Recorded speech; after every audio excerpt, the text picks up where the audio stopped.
Just know the respect should be expected.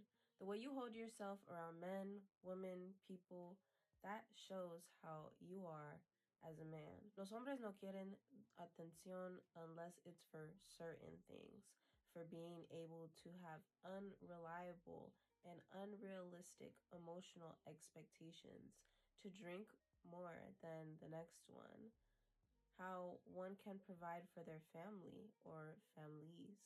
Mexican men are not all the same, but almost all of them have encountered our cultural normative of machismo. A while ago, I made a video titled Fatherhood in the Mexican Community because I wanted to start a dialogue about the specific cultural ties to how we understood Mexican men's being and their relation to machismo. And like I said, a generalized group label like Mexican men cannot encompass or show us a monolith that would be substantial in this argument. But like I said, machismo is baked into a stereotypical identity that is preferred by our culture. If it wasn't, I don't think people would have gotten as upset at the young man who made the video about DL Mexican dads. If you don't believe me, they got his page taken down alongside that video, but I think I'm getting off topic. My name is Amaya 14 Cases, and I write essays and do journalism about topics that I find important. Dolores Huerta recently came forward with allegations of Cicero Chavez grooming, essaying her, and bearing children with her. She is amongst many other people coming forward alleging Caesar would use his position in the farm workers movement to take advantage of them. Simply, this happens when predators leverage relationships with caregivers and others to get what they want. I'd also like to say it is attributed to other people excusing behavior that probably feels morally wrong around them or not speaking up to things. In 1974, Caesar would be interviewed by La Paz. At this point, Caesar had been organizing for farm workers for over 10 years. A majority growing immigrant community, and instead of pointing out the injustices that the American government imposed on these people by not having appropriate wages and rights for the agricultural labor behind their country, he blamed their status as immigrants. By him, it's described that these people would be strike breakers or wetbacks, using the term to degrade their existence within the agricultural work and labor force. But also, Caesar would use the term strike breakers as to describe someone who negatively affected his movement. This, to me, would have been a sign, but I always wonder if it was for the people that rallied around him. I was born in 2001, and my mom was born in 1978, so I feel like we all kind of have some explaining to do. Pray for the peace of Dolores Huerta and other victims of Chavez's crimes, because I can't imagine watching Mexican Americans pedestal a man who harmed people to an extent that Chavez did. Listen, I'm from the Bay Area, so there's parks, schools, streets, anything you could think of named after this man. And specifically in California, I don't know, for all of the United States, Chavez is taught in grade school as one of the primary labor organizers. If I had the equivalent of like the Hotep experience, but in the Mexican American community, I think online people call them the Eloteps. But my point is from saying that is one side of my family had always taught me not to glamorize Chavez due to his exclusivity to provide support to immigrants, but also he was just known to be a dick.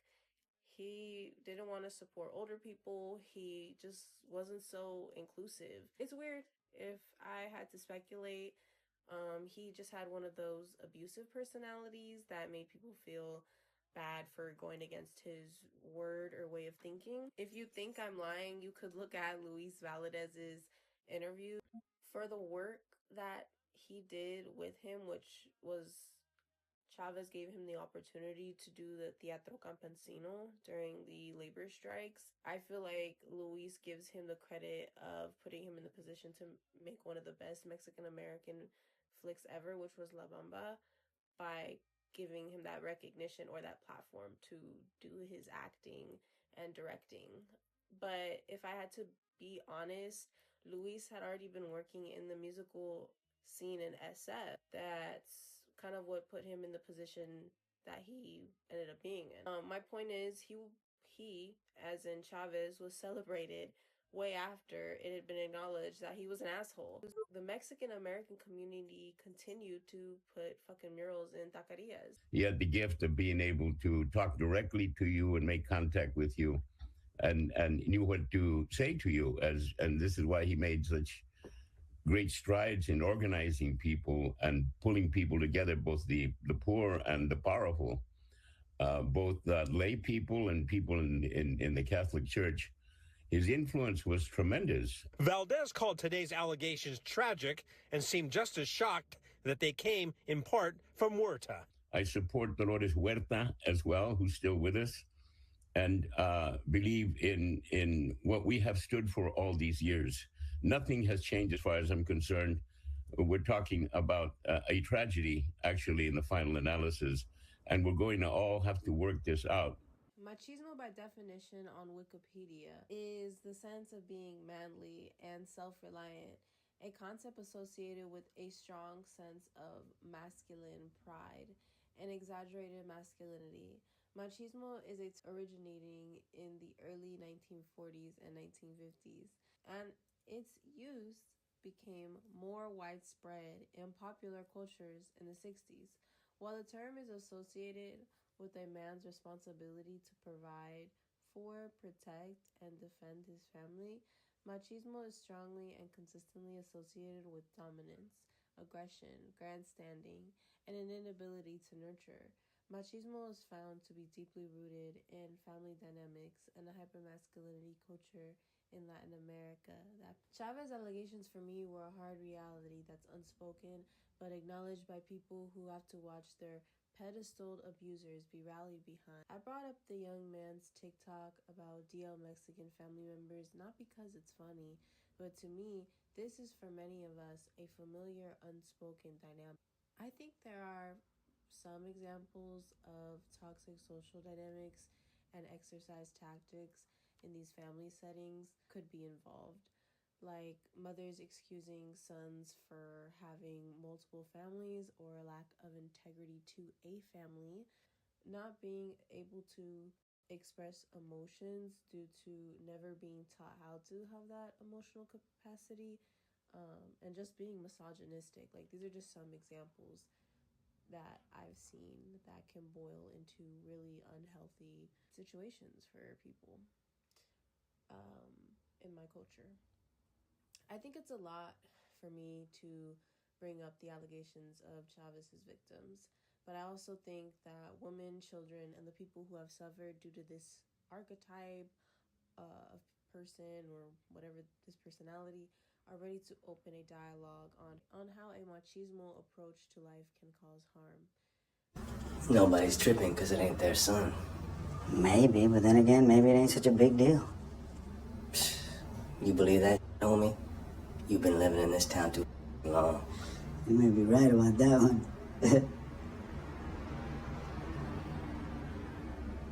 Is that for him? Mm-hmm. He asked me to come by, pick up some of his stuff, you know. How's he doing? Shh, come on, man. He's a great kid. I'm thinking of adopting him.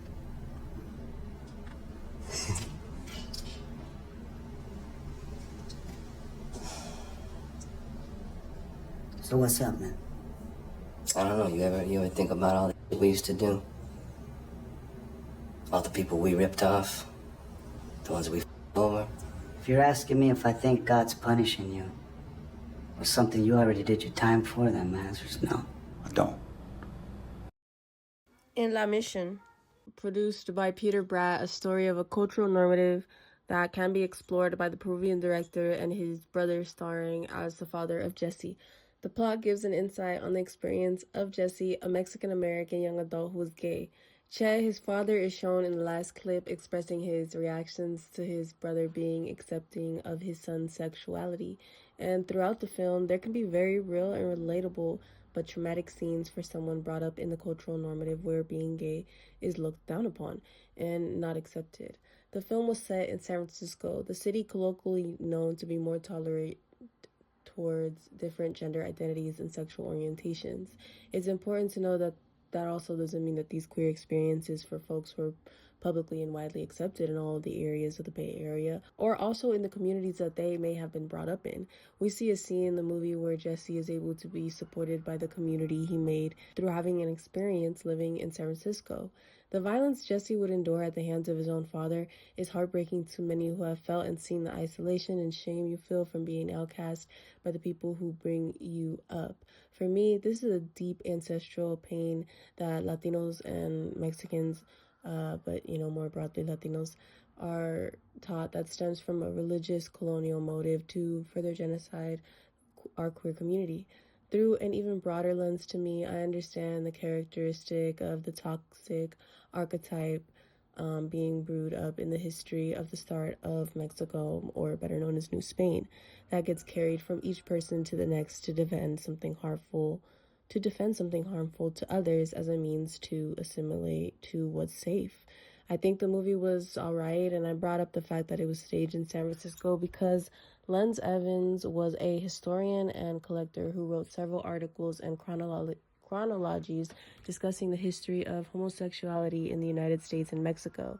The collection that he did helps to document the history within the United States, and it consists of information compiled as a part of the Gay History Projects in San Francisco. Collections of the physical art and the photography was also curated as well. A quote from Len Evans' personal archive, and if you want to know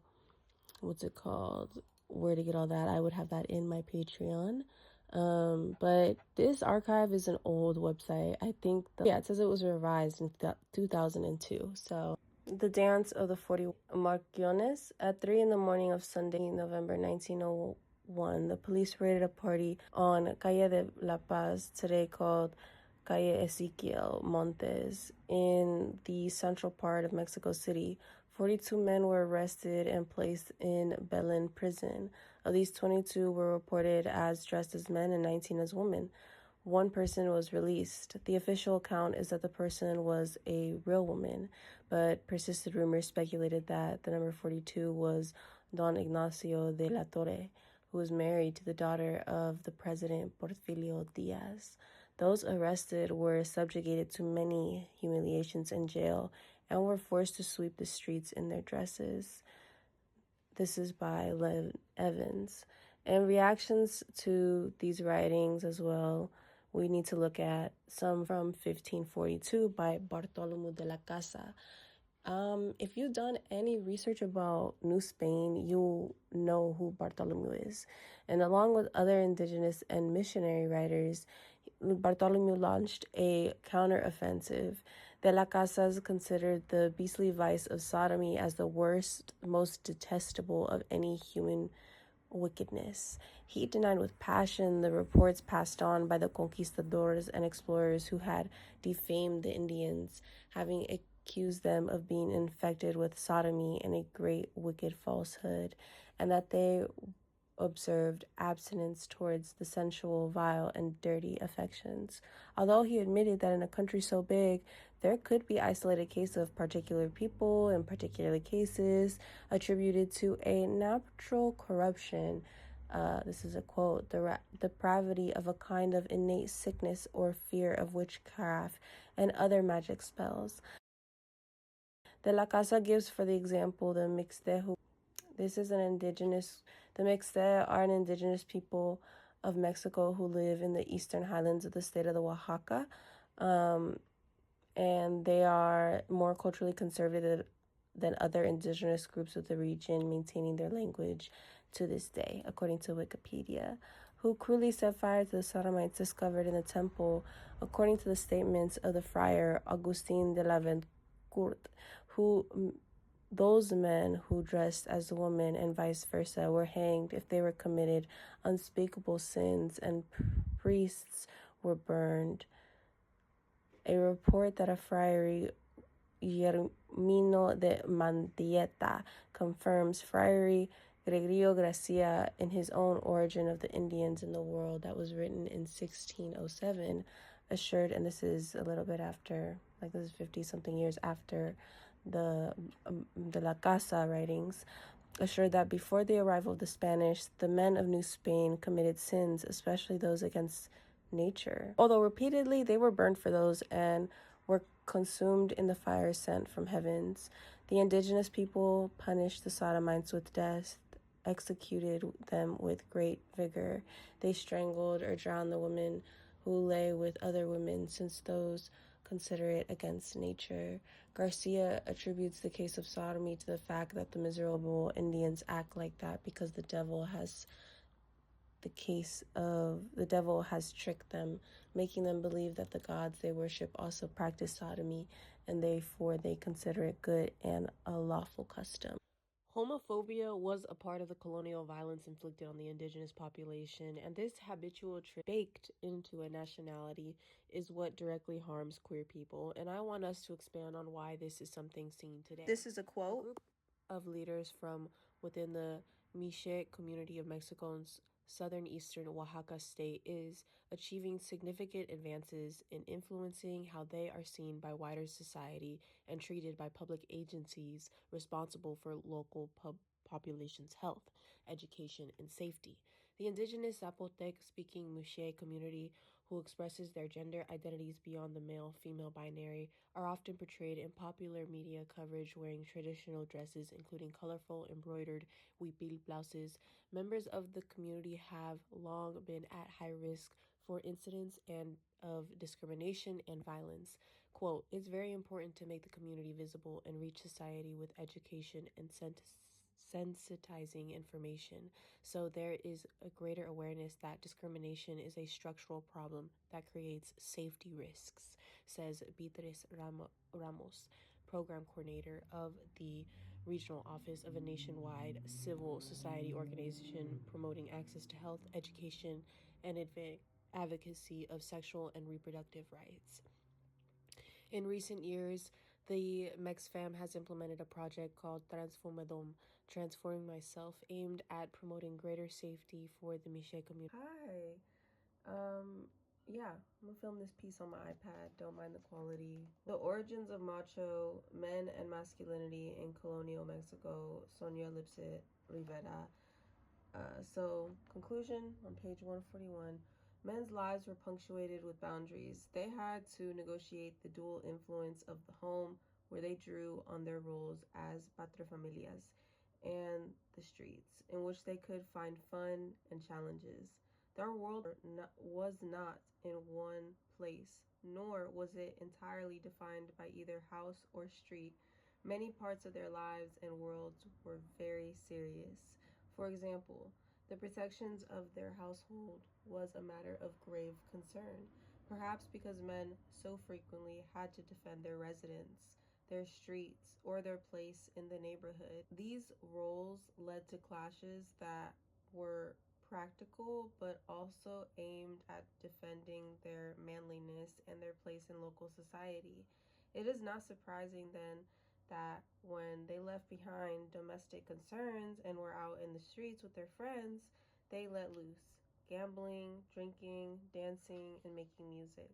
Men's existence in New Spain was thus very much marked by dualities: house and street, order and disorder, illicit and licit. These two halves of their lives were not clear cut. Men moved from one type of experience to another fluidly, crossing boundaries and thresholds without restraint, even as they tried to control their domestic environments with keys, doors, and acting as the sentinels of the thoroughfare. They chafed at this duty. When men escaped their domestic settings, their fun was exuberant and high-spirited. For those on the edge of Mexico City or in the surrounding communities, the countryside provided men with a livelihood as well as an escape into another area of the expertise. Men excelled at horsemanship, a skill that defined manliness and was seductive, but they were also at home with dogs and cattle and many other domesticated animals. Even while homes pulled at men and provided them with a respectable masculinity, These other parts of their worlds endowed them with more expansive manhood. Let's get this audio synced up. This is it, I guess, but we're gonna follow up with a part 2 because I just found out some stuff that I cannot just force to the end of this video. But if you've made it this far, I appreciate you. Follow me on my Patreon, Instagram, TikTok, and YouTube, wherever you would like access to my videos and sneak peeks of my videos. On my Patreon, I do a lot of freebies. The political propaganda that fueled this macho archetype can be found in many aspects of the presidents who assumed political power after Portfolio Diaz's reign. The already established racialization of labor was implemented far before the 1900s. To understand how the indigenous population was forced into an inferior position in their own land, we have to understand in turn how the socialization of them through these religions, force of labor through the encomienda and the recomiendo system affects the gender identities of these individuals as well. A parallel conversation can also be had for the new mestizo population who assume this gender socialization. And the mestizos can be any person born in Mexico that has created a connection to the Mexican national identity. So I'd argue that came to be as the colony grew, I would say, the socialization of the mestizo identity, because it was something that came to be through a political propaganda project, in my opinion. In turn, a population of identity to be determined by these rigid and specific rules of respect and honor that can be connected to legacy is kind of like how I'm understanding eugenics is connected to white supremacy. And I think that's the result of why many mestizos inflict the same harm onto indigenous people. My point here, I think, is just saying that the mestizo or the person that can utilize these accesses of harm and racialized harm will do it as a byproduct to gain whatever within a caste system. But that's kind of what's going to segue into this next point. Can be excused by a mestizo through, can be excused by a mestizo through generations of this excused socialization associated with labor.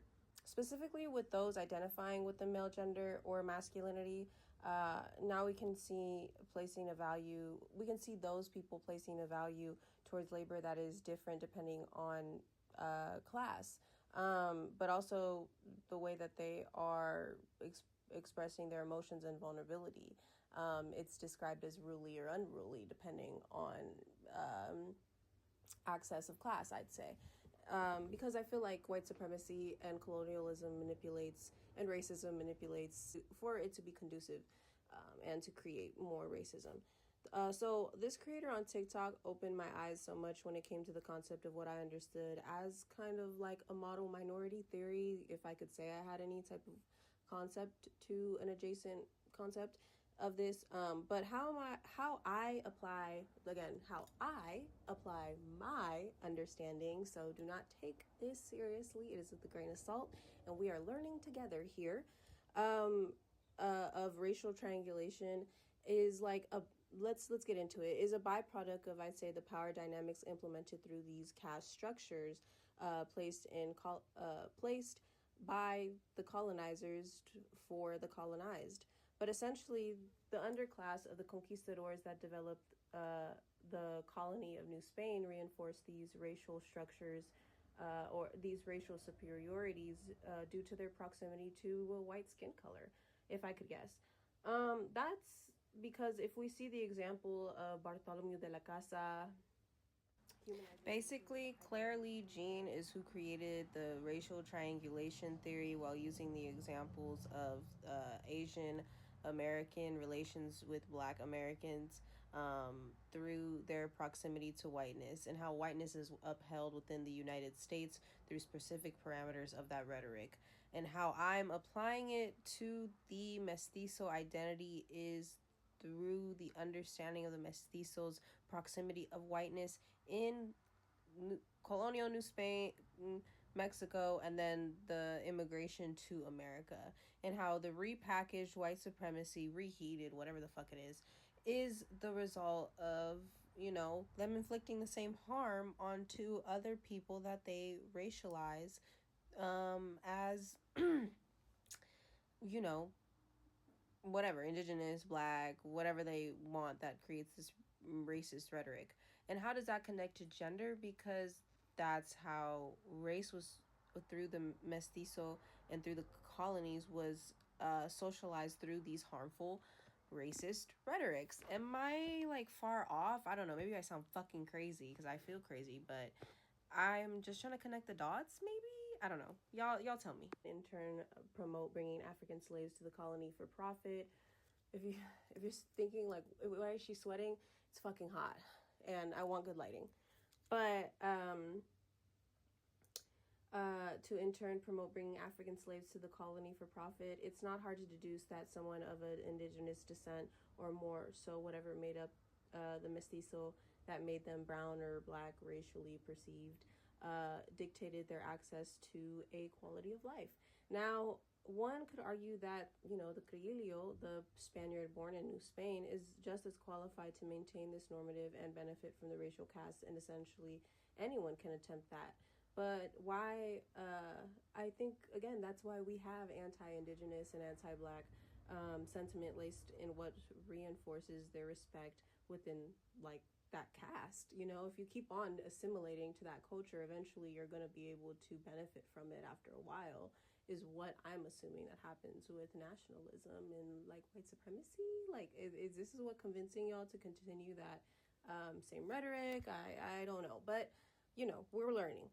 And then, again, how does this apply to gender? Well, because this also applies to how gender is performed in a society. That's a lot of words. There needs to be a part 2. I'm sorry. I appreciate y'all. This essay tore me. Like, I have learned so much, and I don't know, I hope y'all appreciate this. This was 2 essays in 1 month because I skipped last month. Have a good day. Stay safe. Goodbye.